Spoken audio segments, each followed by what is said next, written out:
आम आदमी पार्टी पंजाब की तरफ से एक वफद जो है, एक डेलीगेशन पंजाब के ऑनरेबल गवर्नर साहब को हम मिलके आए हैं। इस हमारे डेलीगेशन में आम आदमी पार्टी के सभी सीनियर नेता, मेंबर पार्लियामेंट, एमएलए साहबान, हमारे चेयरमैन, हमारे हल्का इंचार्ज, आम आदमी पार्टी के एससी विंग के प्रधान और जनरल सेक्रेटरी सभी लोग इस वफद में शामिल हैं, क्योंकि हम देख रहे हैं कि पिछले लंबे समय से जब से देश में भारतीय जनता पार्टी की सरकार आई है, तब से लेके लगातार जो गरीब वर्ग है, जो अनुसूचित जाति, जनजाति, जो दलित वर्ग है, उनके लोगों के ऊपर लगातार अत्याचार जारी है। देश का कोई भी स्टेट ले लीजिए, यहाँ जहाँ पे बीजेपी गई है वहाँ पे ही उन्होंने जातिवादी दंगे करवाए हैं। आप मणिपुर से ले लीजिए, सबसे बड़े दंगे इस देश में, सबसे बड़ा कत्लेआम इस देश में शेड्यूल कास्ट लोगों के खिलाफ, गरीब लोगों के खिलाफ, अनुसूचित जातियों के लोगों के खिलाफ मणिपुर में हुआ। ये बच्चा बच्चा देश का जानता है। सबसे भयानक मंजर क्या हुआ कि उनकी बहू बेटियों के साथ रेप किया गया, उनको घसीट के मारा गया, उनको आग में साड़ा गया, गोलियों में से मारा गया। और उसके बाद आपने देखा होगा कि उत्तर प्रदेश में, मध्य प्रदेश में, जहाँ जहाँ भी बीजेपी की सरकार है वहाँ पे खूब अत्याचार जो है वो देश के दलित लोगों के खिलाफ हो रहा है। अब रिसेंटली आपने देखा होगा कि कैसे देश की सर्वोच्च अदालत में पहुंचे एक मुख्य न्यायाधीश के ऊपर एक जूता फेंका जाता है, उसके ऊपर जूता फेंक के उसकी इंसल्ट करी जा रही है। पर लेकिन दूसरी तरफ देश के प्रधानमंत्री चुप हैं, भारतीय जनता पार्टी चुप है, और दिल्ली का प्रशासन चुप है, दिल्ली की पुलिस चुप है, सेंटर सरकार के होम मिनिस्टर चुप हैं। एक भी एफआईआर तक दर्ज नहीं हुई, एक भी मामला बिल्कुल उन लोगों के खिलाफ दर्ज नहीं हुआ जिन लोगों ने चीफ जस्टिस के ऊपर जूता फेंका। वो उनके ऊपर जूता फेंकना नहीं था, वो देश के संविधान की इंसल्ट थी।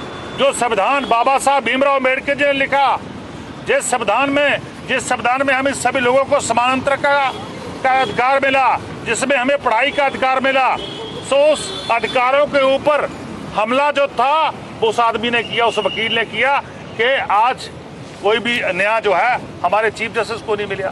उसके बाद आप सब लोगों को पता है कि कैसे एक हरियाणा के एडीजीपी लेवल के अधिकारी वाई पूर्ण कुमार को आत्महत्या के लिए मजबूर किया गया, उनको सुसाइड करने के लिए मजबूर किया गया। और उन्होंने अपने फाइनल नोट में पूरी डिस्क्रिप्शन लिखी कि कैसे कैसे मेरे को जलील किया गया, कैसे कैसे मेरे को शेड्यूल कास्ट होने के नाते, अनुसूचित जाति जनजाति का मेंबर होने के नाते, दलित समाज में का मेंबर होने के नाते मेरे ऊपर अत्याचार हुआ। और उसके बाद सुसाइड अटेम्प्ट हुआ। 3 दिन लग गए एफआईआर दर्ज होने में, 3 दिन लग गए उसमें एससी एसटी की धाराएं दर्ज होने में, और आज 8 दिन लग गए उसके संस्कार होने में।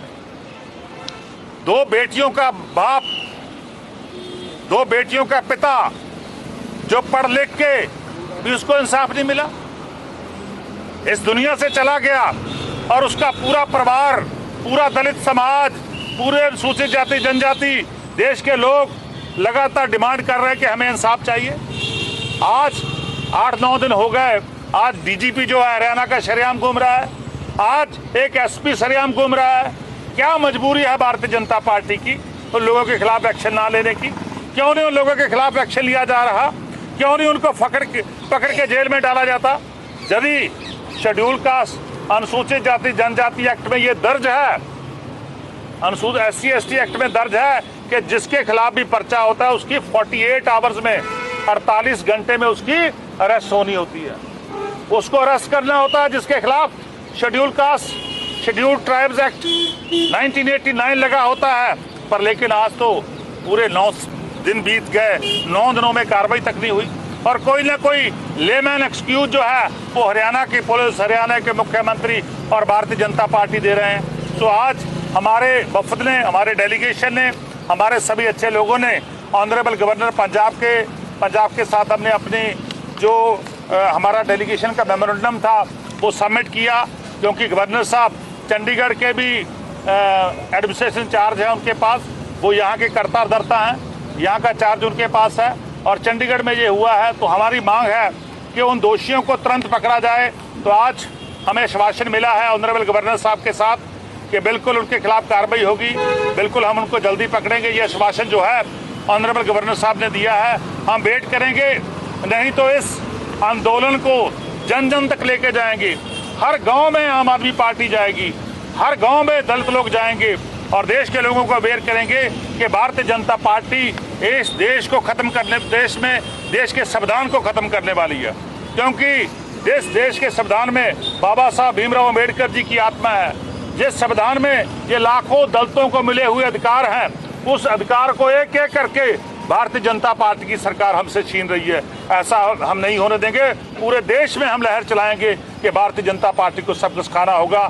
नहीं, आने वाले दिनों में जैसे हिंसा मणिपुर में हुई है, वैसे हिंसा हरियाणा में होगी, वैसे ही दलित लोगों को निशाना बना के मारा जाएगा, उनको खत्म किया जाएगा। वैसे ही हिंसा पंजाब में करवाने की कोशिश करेंगे, वैसे ही हिंसा मध्य प्रदेश, उत्तर प्रदेश में होगी। पर लेकिन ये दलित समाज जो है बर्दाश्त नहीं करेंगे, हम इनके खिलाफ सख्त एक्शन लेंगे। हरियाणा में भी एएसआई ने खुदकुशी कर ली है, उसमें ऐसे देखते हैं।